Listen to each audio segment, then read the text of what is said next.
I'm traveling with him on the campaign trail today, but 4 years ago, I did travel quite a lot. I traveled almost every day. My parents were on the campaign trail from when we were picked in July up until Election Day. And I saw the country, saw places I'd never seen before. I met people and was so inspired by so many people who were excited about this message and still are today. But a lot happens in 4 years. And I've realized even more so than in the past, even though I've grown up around politics, that campaigns end and the day after Election Day is when the work really starts. And that's, I think, when true character and leadership is really proven. And I've been so impressed, but not surprised, that the country has gotten to see President Trump and my dad really lead in a way that's shown that character.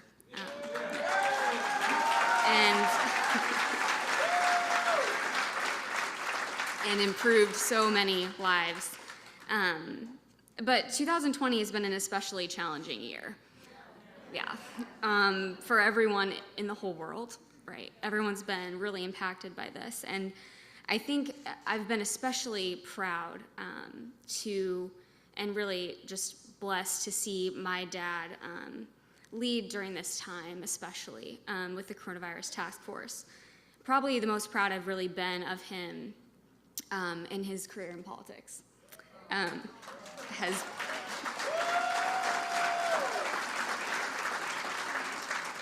Because I've been able to watch firsthand that really calming and that steady nature that I know he's had as my dad my whole life, but I think the country really got to see that as well. And throughout the coronavirus epidemic, I had friends reaching out to me from all sides of the aisle, Republicans, Democrats, people who don't care at all about either one, texting me and telling me that watching my dad every day, it just reassured them, just gave them some ease. Yeah, I know, and that's true. And that ability to be calm in the midst of the storm, I think is a really irreplaceable trait. But other than that, and other than any political message that my dad has taught me, other than the ability to be calm in a storm, is the lesson from whom that peace really comes.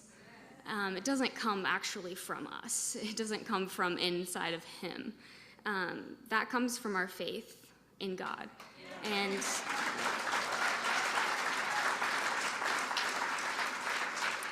And we'll all go through more storms in our lives, and we've been through the storms before, but the ability to really find that peace and to know who we're supposed to seek in the midst of a storm, I think is the most important lesson my dad has taught me and I think shown the country during this time. So with that, I'll introduce to you my dad, Vice President Mike Pence.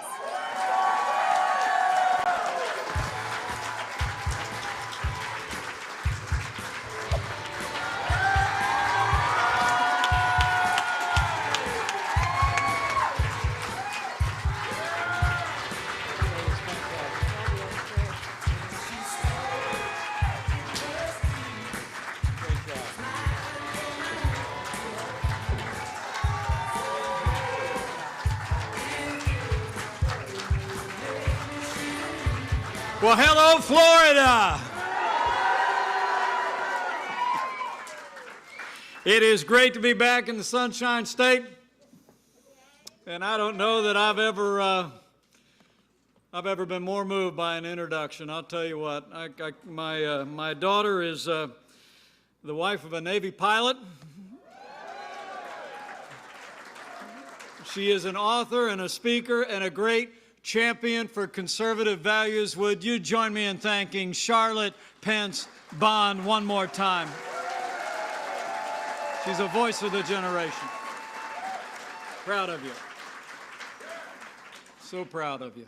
And to all of you gathered here today, to my friend Congressman Gus Bilrakis is here. Thank you so much, Congressman, my friend of many years. Chairman Joe, to everyone who's come out today, I got to tell you, it is great to be back in the Sunshine State for a Trump victory rally celebrating faith in America. Because I have faith in America.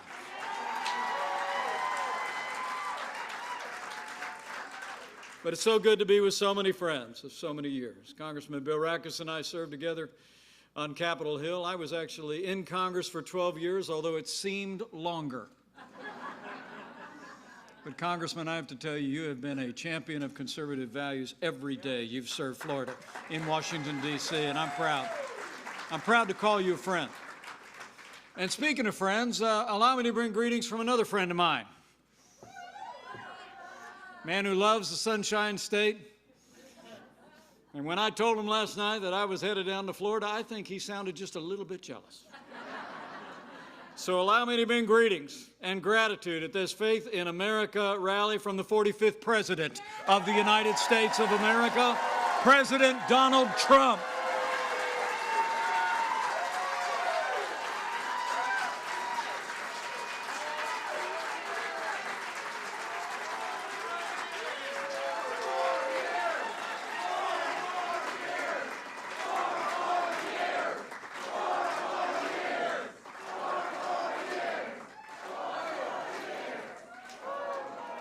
Well, thank you for that, everybody, because I got to tell you, it's great to see all of you, but I'm here for one reason and one reason only. And that is that Florida and America need 4 more years of President Donald Trump in the White House.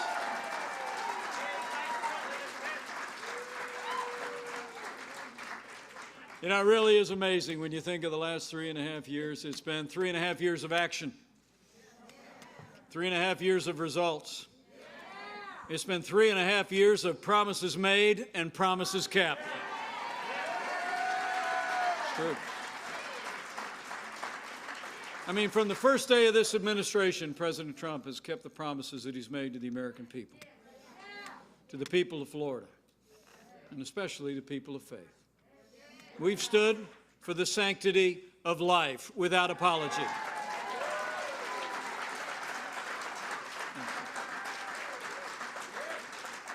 We have stood for the religious liberty of every American of every faith.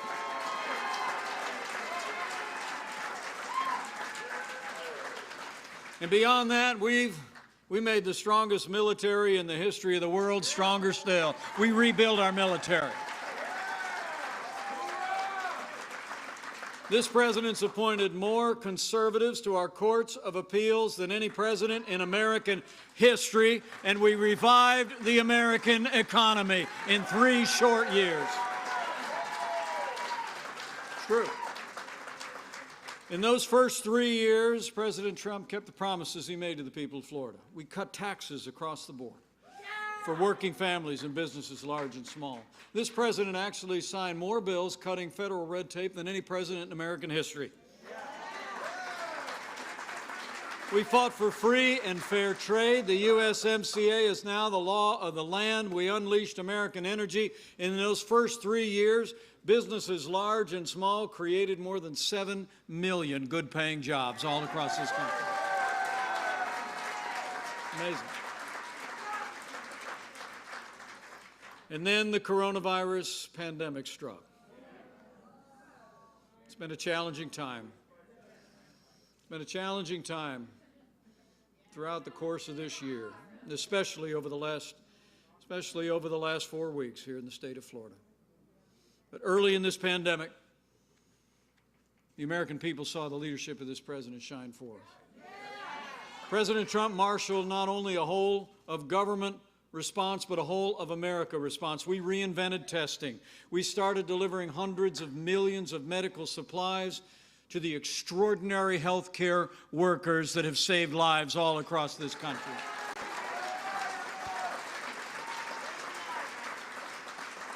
We've been developing medicines known as therapeutics at a record pace, and we are well on our way to having the first coronavirus vaccine, I believe, before the end of this year.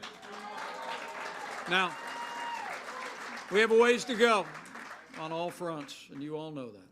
And we all have a role to play to protect the vulnerable, to save lives. You know, our hearts are with the more than 150,000 families that have lost loved ones in this pandemic. And our gratitude is with all of the amazing first responders, especially those doctors and nurses and healthcare workers who've been nothing less than heroic every day of this pandemic. They have our thanks. But we're encouraged. We're encouraged by the progress that we're making in the Sunshine State and all across the Sun Belt. Because of this president's leadership and our ongoing efforts, because of the strong leadership of Governor Ron DeSantis in this challenging time.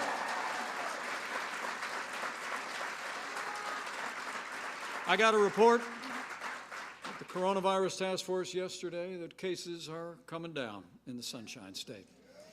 Positive tests are coming down, and our economy is coming back. It's amazing to think, after losing 22 million jobs at the height of this pandemic, because of the solid foundation that our president poured of less taxes, less regulation, more American energy, free and fair trade in our first 3 years, the American comeback has begun, and we've already added 8 million jobs back to the American economy. We're opening up America again, and we're opening up America's schools again. It's true.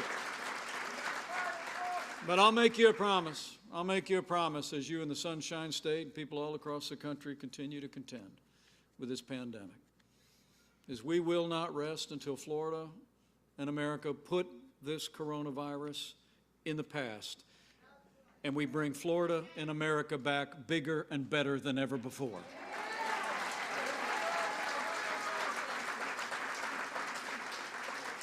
But to do that, as I said, we all need to do our part to put the health of our neighbors first. And I'll say from my heart, to bring America all the way back, we need 4 more years of President Donald Trump in the White House.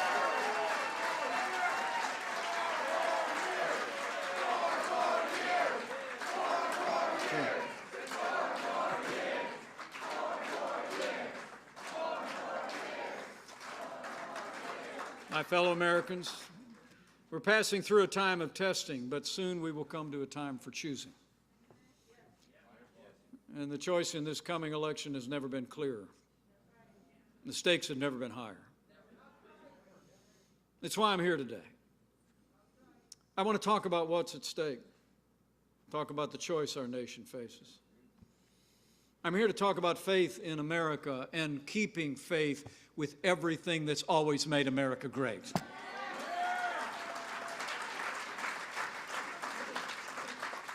Make no mistake about it, our economic recovery is on the ballot. But also, there are things on the ballot more fundamental and more foundational to our country as well. You know, I think in this coming election, the choice will not be whether America will be more conservative or more liberal, more Republican or more Democrat, more red or more blue. The choice we face is whether America remains America.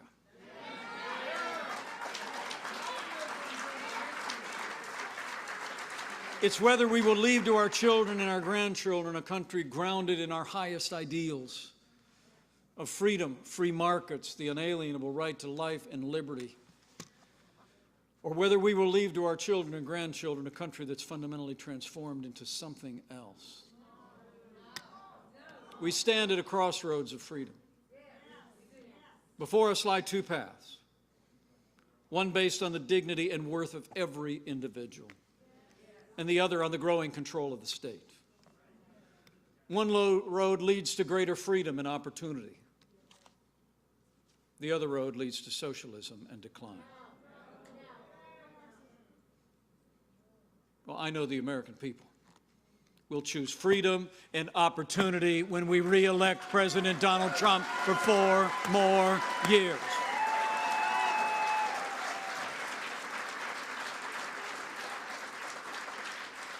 Because the truth is, Joe Biden and the radical Democrats would set America on a path of socialism and decline. President Trump set our nation on a path of freedom and opportunity from the very first day of this administration. I submit to you that that is the choice we face, between a society grounded in freedom and one grounded in socialism, but one grounded in opportunity for all, or decline. It's amazing when you look at their agenda.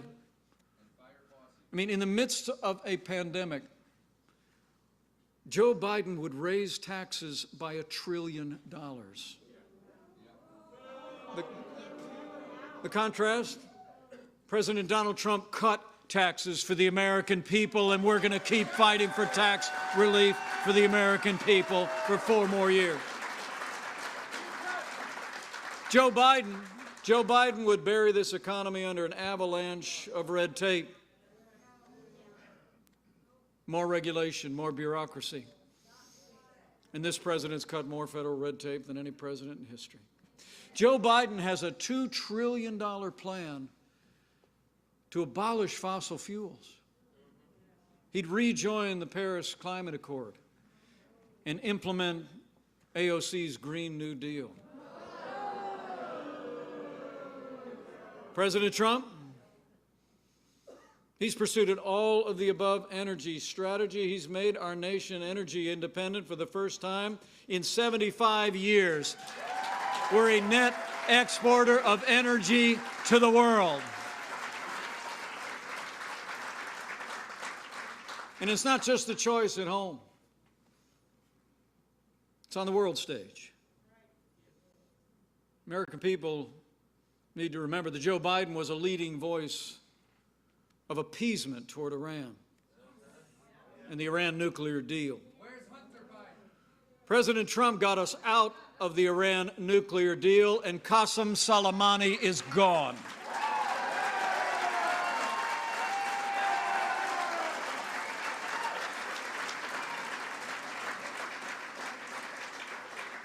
And where 4 previous presidents made promises to the American people about our most cherished ally, it was President Donald Trump who kept his promise when he moved the American embassy to Jerusalem, the capital of the state of Israel.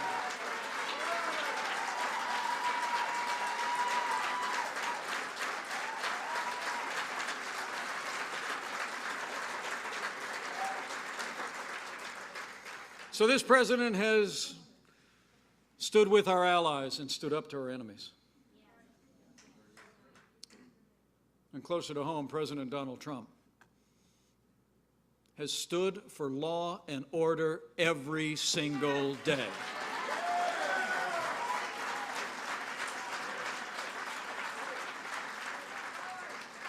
Joe Biden actually said he believes that America is systemically racist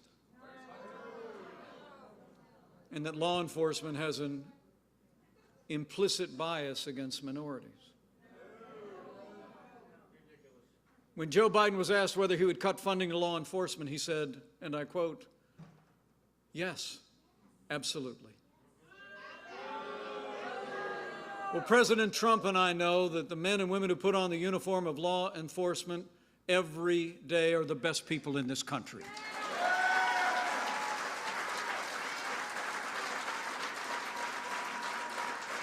With this president and this administration, we will always back the blue. We will always stand with the men and women on the thin blue line of law enforcement.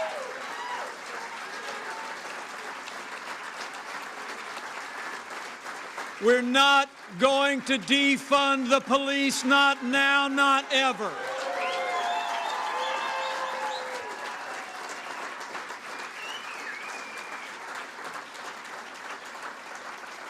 Despite what Joe Biden and the radical left think, the American people know law enforcement isn't the problem. Law enforcement is the solution. Men and women, We don't need to choose between supporting law enforcement and supporting our minority communities. This president has done both every single day, and we will continue to deliver. We will support law enforcement. We will support our minority communities with liberty and justice for all.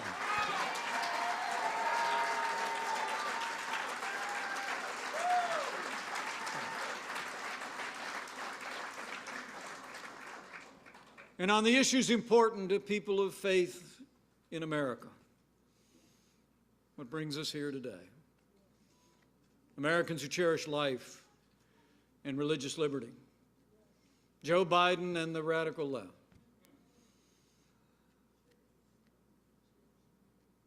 Are deeply out of step with the American people.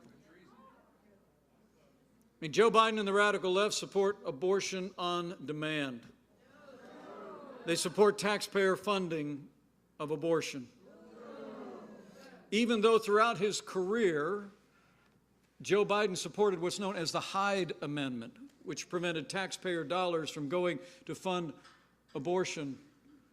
The pressure from the radical left, Joe Biden abandoned that position and now pledges to use taxpayer dollars to fund abortion at home and abroad. And Joe Biden is calling for historic increases in funding to Planned Parenthood of America. Joe Biden has also promised to reimpose Obamacare mandates on religious institutions. But fortunately, this president ended the assault on the little sisters of the poor, and the Supreme Court, by 7-2, ended it forever.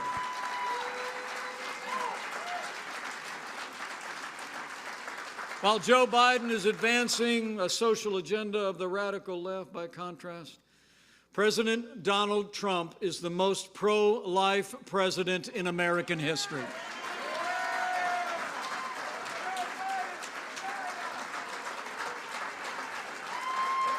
It's true.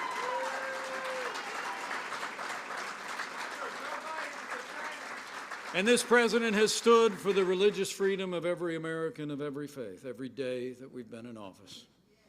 I mean, thanks to this president's leadership, I'm proud to report to you that now we have more than 200 new judges appointed to our federal courts at every level. And they are all men and women who will uphold the God-given liberties enshrined in our Constitution, like the freedom of religion, the freedom of speech, and the Second Amendment right to keep and bear arms.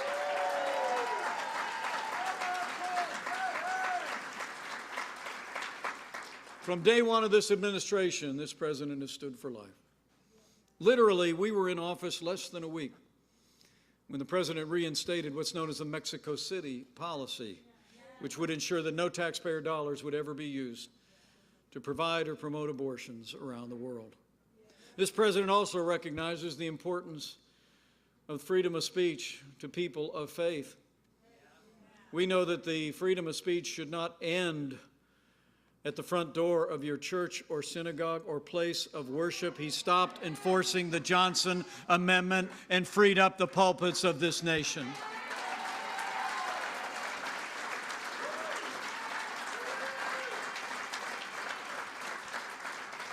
And I must tell you, one of my proudest moments as your vice president was sitting in the chair in the United States Senate and being given the opportunity to cast the tie-breaking vote to allow states across the nation to defund Planned Parenthood.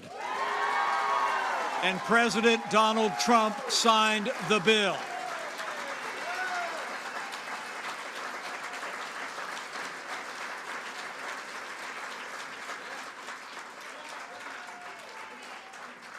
Joe Biden and the Democratic Party support late-term abortion. Democrats in the Senate even blocked a bill that would require medical care for children that survive abortions. By contrast, this president has consistently defended the sanctity of life, and President Donald Trump and our administration will continue to call on the Congress to outlaw late-term abortion once and for all.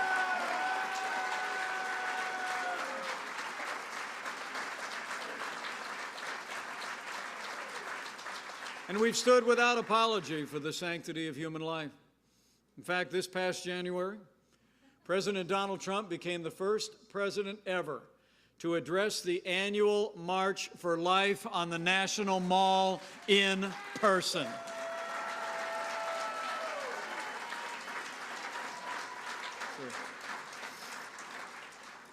And with this president's leadership, the conscience rights of doctors, nurses, teachers, and religious charities have been preserved. So for all he's done for life and religious liberty, for all he's done for people of faith, of every faith across America, we need 4 more years of President Donald Trump in the White House.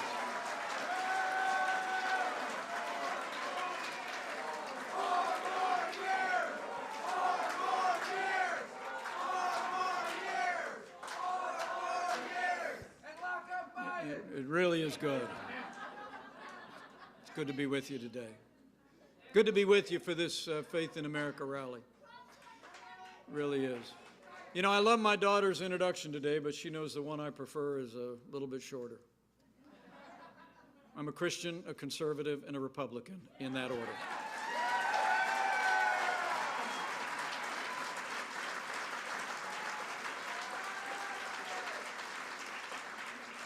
But that's why it's so humbling for me to be vice president to a president who has been such a steadfast defender of life and faith and freedom.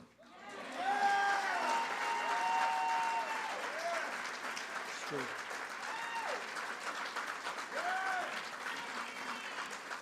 And let me take this opportunity with my family present.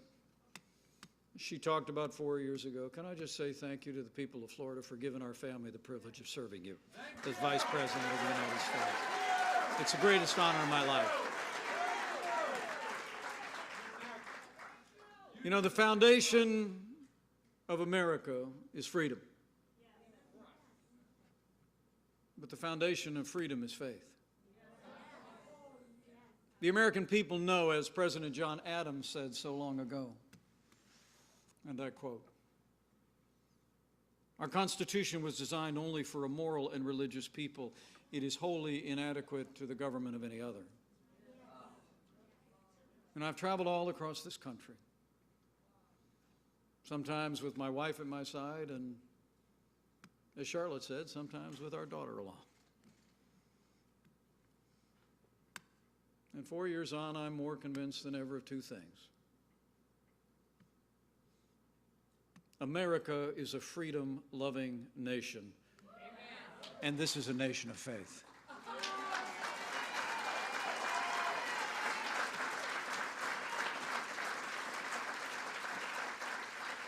People across this country know how precious freedom is.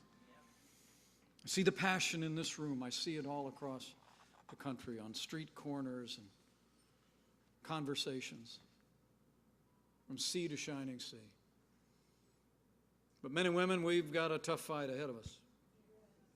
But it only means the prize is going to be more glorious.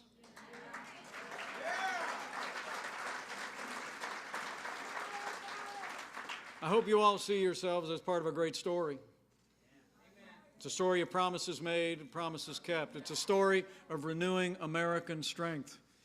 It's a story of creating jobs and opportunity for every American. It's a story of resilience through the trial of this past year. It's a story of law and order and protecting all that's made this country strong and prosperous and good. But like all great stories, the ending is up to us. From this day forward, what remains of this election, roughly 90 days, we've all got to do our part.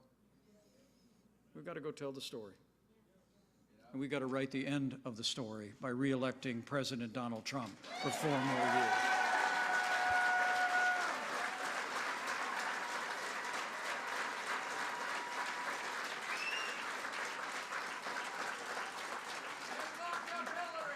and I have faith.